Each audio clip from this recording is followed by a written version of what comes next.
અમદાવાદ નજીક બાવળા ખાતે નાયબ મુખ્યમંત્રી હર્ષ સંઘવીના હસ્તે આઇનોક્સ સોલારે તેની અત્યાધુનિક 3 ગીગાવોટ સોલાર મોડ્યુલ ઉત્પાદન સુવિધાના પ્રથમ તબક્કાનું ઉદ્ઘાટન કર્યું છે.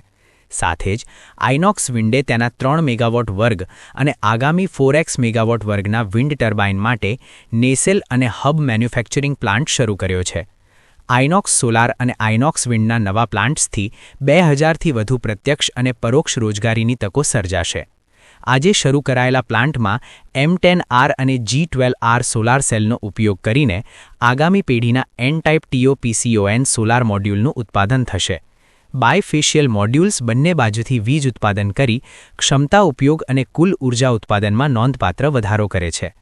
આ સાથે જ અમદાવાદ નજીક કલ્યાણગઢ ખાતે આઇનોક્સ વિન્ડની 1.2 ગીગાવોટ ક્ષમતા ધરાવતી નેસેલ અને હબ ઉત્પાદન સુવિધા શરૂ કરવામાં આવી છે.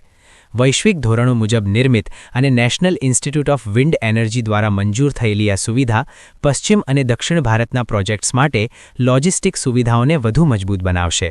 નેસેલમાં ગિયરબોક્સ, જનરેટર અને ઇલેક્ટ્રિકલ કંટ્રોલ સિસ્ટમ્સ જેવા મુખ્ય વીજ ઉત્પાદન ઘટકો હોય છે, જ્યારે હબ રોટર બ્લેડને મુખ્ય શાફ્ટ સાથે જોડે છે, જે મળીને વિન્ડ ટર્બાઇનનો મુખ્ય ભાગ બને છે.